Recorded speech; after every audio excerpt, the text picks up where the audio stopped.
Ya, safari politik dan manuver politik ini gencar dilakukan para kandidat bakal calon presiden dan calon wakil presiden yang digadang-gadang akan bertarung di Pilpres 2024.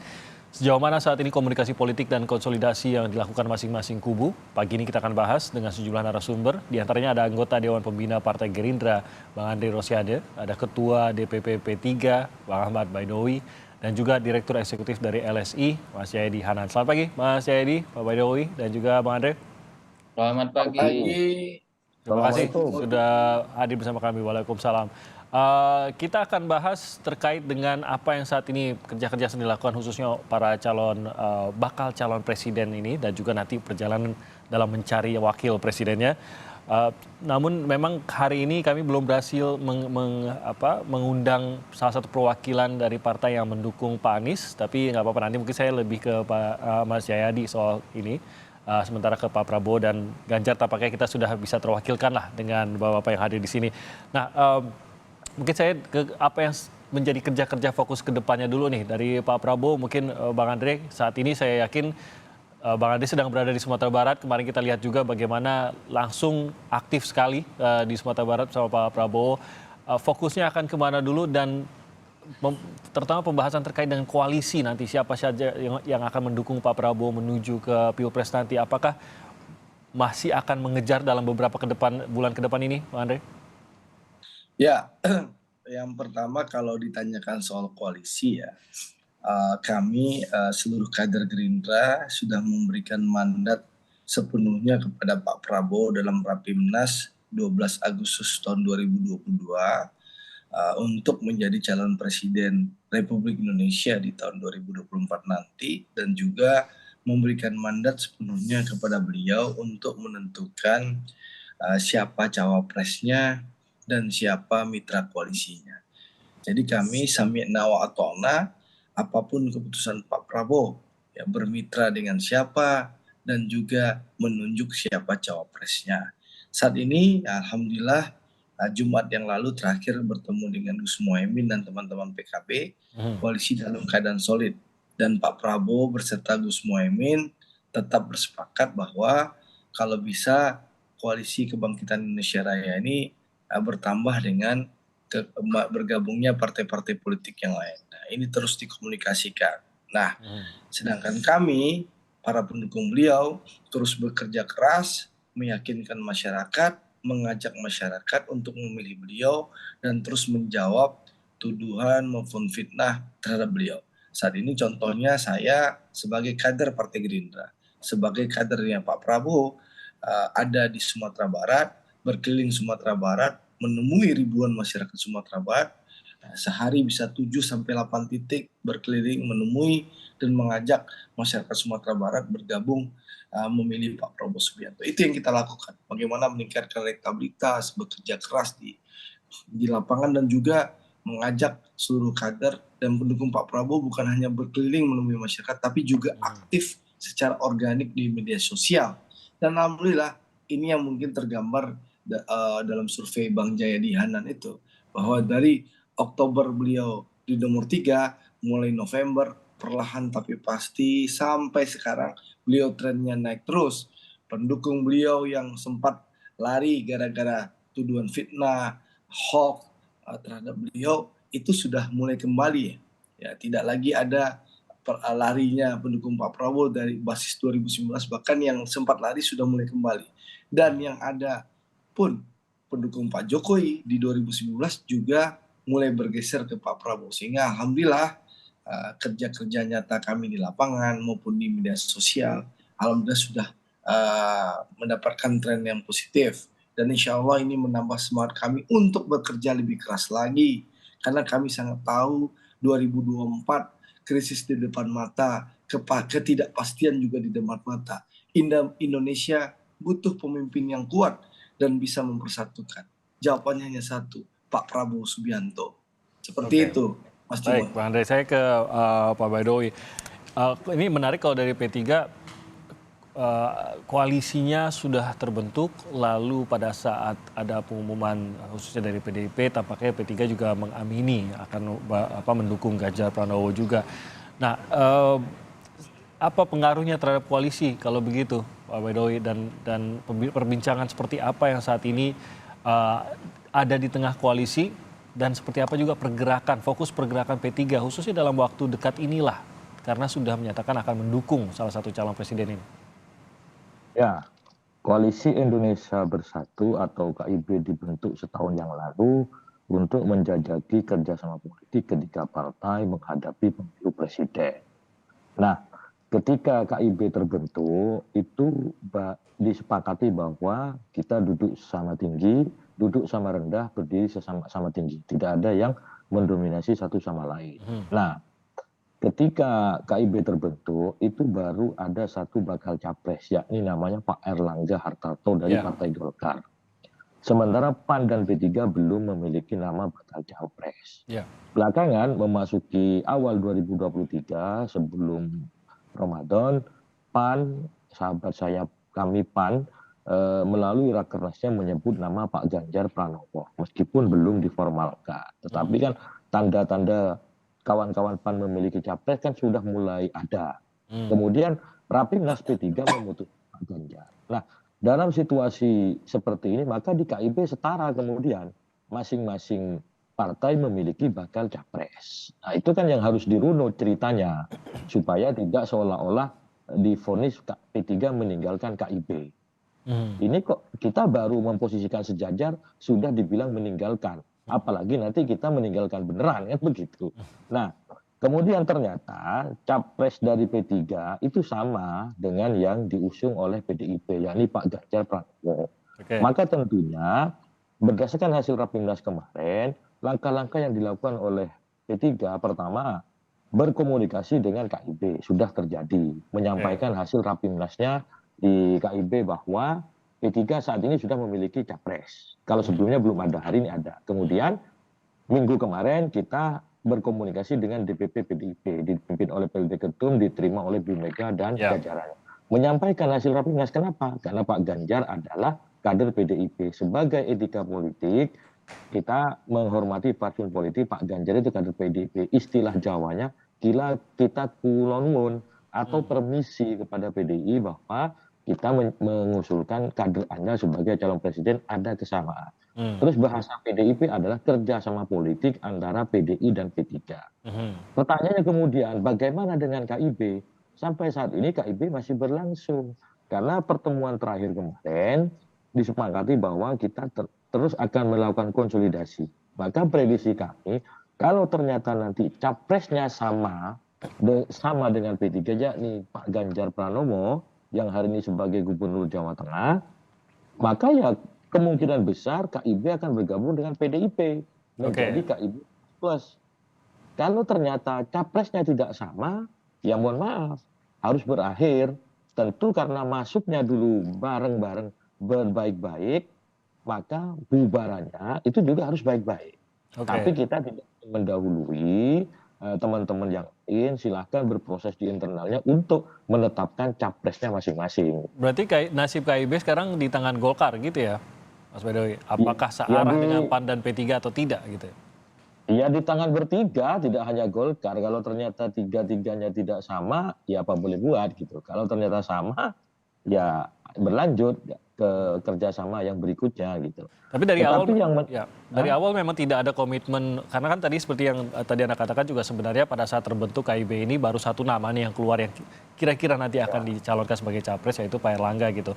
Memang tidak ada kesepakatan apapun dari awal harus akan mendukung Pak Erlangga atau ini kita terbentuk bersama-sama untuk mendukung Pak Erlangga sebagai salah satu atau satu-satu yang sudah mengarah ke capres pada saat itu. Oh nggak ada, secara institusi kita nggak ada kesepakatan siapa capres yang akan diusung. Cuman akan memonitor perkembangan elektoral masing-masing tokoh-tokoh potensial yang akan maju sebagai calon presiden atau dinominasikan sebagai calon presiden. Nah, hasil monitoring dari P3 itu menunjukkan nama Pak Ganjar memiliki kans untuk memenangkan kontestasi. Dan perlu diingat bahwa KIB ini terbentuk ketika P3 dipimpin oleh Bapak Suharto Mono Arfa. Yang koordinator KIB dari P3 adalah Pak Mardiono. Artinya keberlanjutan sebenarnya. Persoalan hari ini P3 dipimpin oleh Pak Mardiono itu kan hanya keberlanjutan dari sejarah P3 itu sendiri. Dan setidaknya kami hari ini fokus bagaimana memenangkan pemilu legislatif sekaligus juga menopang pemenangan Pak Ganjar Pranowo, yakni melengkapi eksistensi, popularitas, elektabilitas Pak Ganjar dari sisi komunitas Islamnya. Karena kalau PDI dengan P3 ini kan klop, satu sama lain saling melengkapi. Oke, saya ke Mas Jayadi. Makin mengerucutnya dan makin mengkristalisasinya dukungan dari partai-partai politik, baik itu koalisi ataupun yang belum terbentuk sebuah koalisi kepada calon presiden atau bakal calon presiden tertentu ini. Sebenarnya pendorong utamanya tuh yang Anda lihat Mas Jayadi apakah memang berbeda-beda lah. Kalau misalkan Gerindra, memang Pak Prabowo termasuk yang unggul di dalam survei. Tapi kalau nggak unggul pun rasanya nggak mungkin juga Gerindra tiba-tiba tidak mendukung Pak Prabowo untuk maju sebagai capres gitu. Beda dengan mungkin P3 yang melihat, seperti tadi kata Badawi, memang sambil melihat P3 ini. Siapa nama-namanya dan siapa yang bergerak di dalam survei dan mempunyai kans yang lebih besar dan mempunyai kesepahaman yang sama gitu. Lagi-lagi kalau memang kansnya besar tapi nggak cocok kan juga mungkin nggak tiba-tiba didukung juga. Tapi kalau memang cocok dan punya kans yang besar, ini dengan mudah bisa menarik partai-partai yang searah ini untuk langsung menyatakan dukungannya begitu. Apa sebenarnya yang akan membentuk koalisi akhir itu apa sebenarnya, Mas Jayadi? Faktor pembentuk koalisi ya kalau sekarang sepakat capres apa enggak kan gitu. Setelah itu kan setelah itu langkah kedua, cawapresnya sepakat apa enggak, karena yang pengen cawapres kan banyak. Kita ingin cawapres gitu. Lalu yang berikutnya adalah kalau ada partai yang cawapresnya tidak bisa dimajukan misalnya, atau capres yang tidak bisa dimajukan, apa konsesi politik yang diberikan kepada partai tersebut gitu. Jadi apa namanya, faktor-faktor itu yang tidak mudah untuk ditentukan gitu. Nah, kembali ke soal KIB, memang PAN sama P3 lebih fleksibel bergerak karena PAN sama P3 kan tidak punya kader internal yang mau majukan sebagai capres. Termasuk juga cawapres tampaknya ya. Karena yang disebut sebagai cawapres pun kalau di PAN itu kan ada Ganjar dan Erik ya, juga nama lain gitu. Demikian juga di P3 gitu. Lebih fleksibel. Nah, Golkar punya capres, cuman masalahnya seperti Mas Timothy sebut, Golkar punya capres, tapi elektabilitasnya tidak setinggi Pak Prabowo, tidak setinggi Pak Ganjar, tidak setinggi Pak Anies. Sehingga PAN sama P3 mikir-pikir dulu kan untuk memajukan Erlangga gitu. Kalau soal KIB ditanyakan, maka KIB tetap akan relevan kalau apa namanya, pertama Golkar sepakat dengan capresnya, yaitu Ganjar, satu. Jadi kalau ditanyakan posisi Golkar menjadi penting untuk menentukan apakah KIB berlanjut atau tidak ya, posisi Golkar ya. Bahwa dia ditentukan oleh bersama seperti ke Bang Awi ya, tapi posisi Golkar, apa sikap Golkar itu menentukan. Kalau Golkar sepakat capres mungkin masih bergabung, tapi harus ada persoalan kedua, apakah Golkar sepakat juga dengan cawapresnya. Katakanlah misalnya P3 mengajukan Sandi sebagai cawapres, yang kita dengar-dengar begitu antara lain ya, atau PAN mengajukan Erik, artinya bukan Pak Erlangga dong, ya kan? Ya. Nah, jadi apa sikap Golkar? Itu pertanyaannya. Maka KIB itu memang di ujung tanduk saat ini. Dan bergantung pada Golkar sebenarnya, walaupun lagi-lagi kesepakatan bertiga. Tapi yang menarik gini, Mas Timothy, gerakan P3 kemarin yang mencalonkan Ganjar itu membuat pertanyaan terhadap dua koalisi, yaitu koalisi KIB, yang kedua wacana koalisi besar.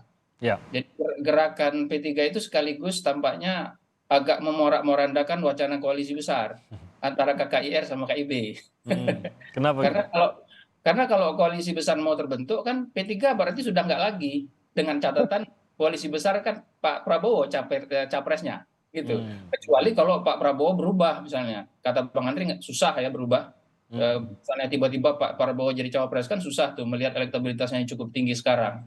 Jadi sekali mengayun P3 ini membuat pertanyaan untuk dua koalisi sekaligus gitu. Nah, mungkin benar nggak Bang Andre, jadinya koalisi besar bersama Indonesia Raya ini agak sulit jadinya kalau begini.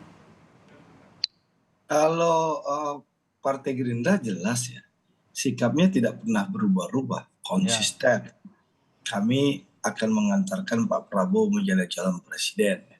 Kalau misalnya, tapi tentu kami sudah bersepakat, Pak Prabowo dan Gus Muhaimin sudah bersepakat bahwa membangun Indonesia itu harus dilakukan secara bersama-sama dengan semangat gotong royong. Apalagi kita tahu Pak Prabowo adalah tokoh pemersatu bangsa yang tidak punya masalah atau handicap dengan partai maupun tokoh yang lain. Pak Prabowo dengan Ibu Mega seperti kakak dan adik, Pak Prabowo dengan Bang Surya juga seperti kakak dan adik, Pak Prabowo dengan Pak Mardiono bosnya Pak Kiai Awi ini juga baik hubungannya, dengan Pak SBY juga baik, dengan Bang Kalau kedekatan kita nggak ragu lah Bang Andre. Iya, kalau kedekatan kita nggak ragu, tapi seperti kuncinya tadi kata Mas Jayadi, kuncinya adalah siapa capres yang didukung. Sehingga kalau memang dari KIB khususnya tadi dirujuk seperti P3 sudah menunjuk ya capresnya bukan Prabowo, maka ya tidak mungkin juga bersama-sama dengan Gerindra begitu. Ya kami masih optimis karena komunikasi terus berjalan dan berlangsung gitu loh. Bahwasanya insya Allah koalisi kebangkitan Indonesia Raya ini akan bertambah dengan bergabungnya partai yang lain. Tapi ini kan komunikasi masih berjalan, ya biarkanlah pimpinan partai saling berkomunikasi, yang di bawah terus bekerja saja di lapangan supaya kalau Bang Jayadi survei lagi tren terus naik gitu deh Bang. Nah, itu yang paling penting. Yang jelas kami saat ini sudah on the track karena apapun lembaga surveinya, head to head Pak Prabowo melawan Mas Anies, Pak Prabowo unggul. Head to head Pak Prabowo dengan Mas Ganjar, Pak Prabowo unggul. Dan insya Allah mau 3 pasang, ya insya Allah kami optimis kalau 3 pasang Pak Prabowo lolos putaran kedua dan siap head to head. Mau lawan Ganjar kita alhamdulillah unggul, lawan Anies alhamdulillah kita alhamdulillah unggul. Insya Allah seperti itu. Jadi kami fokus saja bekerja. Kami serahkan sepenuhnya kepada Pak Prabowo untuk terus berkomunikasi dan membangun koalisi. Kami kader beliau sami'na wa ta'na, bekerja keras akan memenangkan Pak Prabowo. Dan alhamdulillah sudah terlihat. Survei Bang Jayadi kan bisa ditanyakan. Pak Prabowo ingat lawan Mas Ganjar kan Pak Prabowo yang menang. Gitu Pak Kiai. Oke Bang Andre, saya ke Mas Baidowi tadi menanggapi apa yang dikatakan Mas Jayadi bahwa keputusan dari P3 ini sebenarnya membuat agak gundah gulana di dua koalisi, begitu. Termasuk juga akhirnya seperti menutup pintu koalisi besar karena mau tidak mau calon presidennya berbeda gitu Mas Baidowi. Ya, sedari awal P3 tegaskan tidak yakin dengan koalisi besar. Kalau koalisi besar dimaknai menggabungkan KKIR dan KIB. Kalau basicnya adalah pertemuan di PAN, itu kan sebenarnya PDIP juga diundang, cuman kebetulan lagi luar negeri gak hadir. Koalisi besar tidak melibatkan PDIP itu agak susah, itu satu. Yang kedua, ada problem kalau kemudian KIB dan KKIR ini bersatu. Apa problemnya? Problem di capres. Di KKIR sudah ada Pak Prabowo. Waktu itu ya sebelum P3 putuskan ke Pak Ganjar, di Gerindra di KKIR sudah ada Pak Prabowo.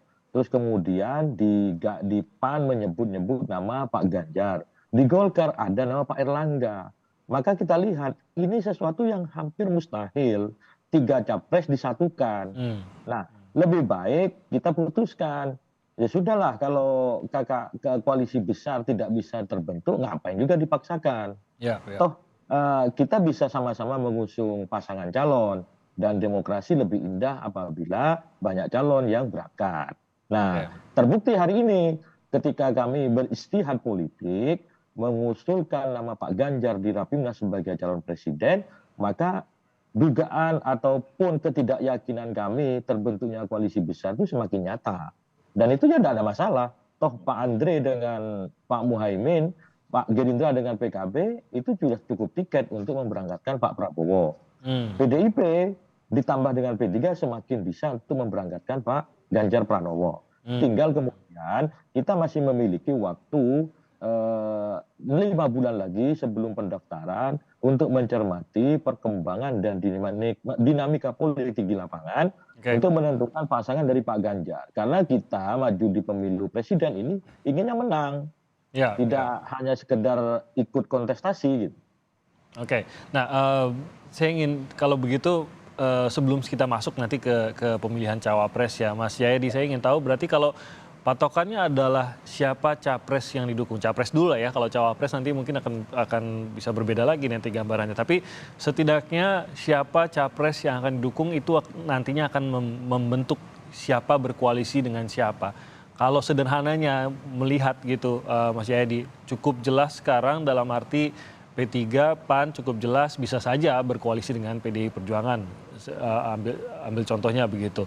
Sementara PKB masih berkoalisi dengan Gerindra. Tapi sebenarnya yang kita masih tunggu dan masih belum jelas itu betul tidak? Bahwa ya PKB salah satunya karena tampaknya PKB ingin calon wakil presiden, ya jelas lah ya ketua mereka begitu. Namun ini kan belum ada pengumuman ke arah sana. Yang kedua ya Golkar. Sehingga dua inikah yang masih belum jelas dan sebenarnya secara tradisionalnya apakah bisa terbaca kira-kira mereka akan dukungannya ke arah mana nanti, Mas Edi? Iya, betul. Kalau kembali ke soal pertanyaan pertama, capres itu menentukan ya. Tapi ini sebetulnya kan ada 4 faktor menurut saya yang berpengaruh itu. Ada 2 faktor yang cukup pasti, 2 faktor yang lainnya kurang pasti. Yang cukup pasti adalah capresnya dari segi elektabilitas. Pergerakan koalisi sekarang menuju ke arah pengakuan bahwa elektabilitas itu menjadi salah satu faktor yang penting untuk dipertimbangkan, ya kan? Maka kita punya sekarang 3 potensi capres kan? Sesuai dengan hasil-hasil survei, yaitu Pak Prabowo, Pak Ganjar, dan Pak Anies. Faktor kedua tadi yang disebut Mas Awi soal tiket, cukup nggak presidensial threshold-nya. Nah, 2 faktornya udah cukup pasti gitu. Nah, ada 2 faktor lain yang harus dicermati ke depan, yaitu komunikasi tadi yang disebut oleh Bang Andre, yaitu komunikasi antar pimpinan partai, antar partai, gitu. Karena misalnya antar partai ini, terutama yang sekarang bergabung di koalisi pemerintahan Pak Jokowi, itu kan tidak ada hambatan komunikasi satu sama lain sebetulnya kan, baik pimpinannya maupun partainya. Jadi potensi mereka untuk saling membentuk koalisi sebetulnya cukup banyak. Karena cukup banyak maka tidak mudah untuk tidak mudah untuk menjadi mengkristal. Faktor yang keempat, yang terakhir adalah soal sebetulnya maunya pimpinan partai apa gitu. Nah itu kan Bang Andri pun kayaknya tidak tahu atau tidak mau menunjukkan maunya Pak Prabowo apa gitu kan. Ada 2 kemungkinan tuh, Bang Andri itu sebetulnya tahu tapi tidak mau mengatakan, atau sebetulnya memang dia belum tahu gitu. Jadi, nah 2 faktor itu harus kita tunggu. Benar nggak Bang Andri? Beberapa bulan ke depan ya, sampai hari H. Ada 1 faktor tambahan menurut saya yang membuat kita belum bisa menentukan secara cepat. Masing-masing partai ini, walaupun sekarang sudah terbuka semua siapa capresnya, itu menurut saya tidak akan dengan mudah membuka siapa pasangannya. Karena bisa jadi mereka sudah punya pasangannya, bisa jadi. Misalnya bisa jadi Pak Prabowo itu udah yakin Pak Muhaimin yang jadi cawapres, bisa jadi ya. Tapi itu tidak akan dikatakan sekarang. Kenapa? Karena itu bagian dari strategi.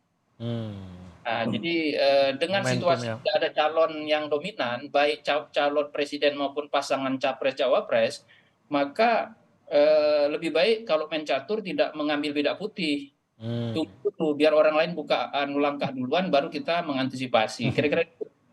Oke, biasanya sih Bang Andre nggak mungkin nggak tahu sih. Cuma memang kalau di depan kamera lebih tidak terbuka. Mungkin nanti diajak ngopi-ngopi dulu mungkin biar dapat gambarannya.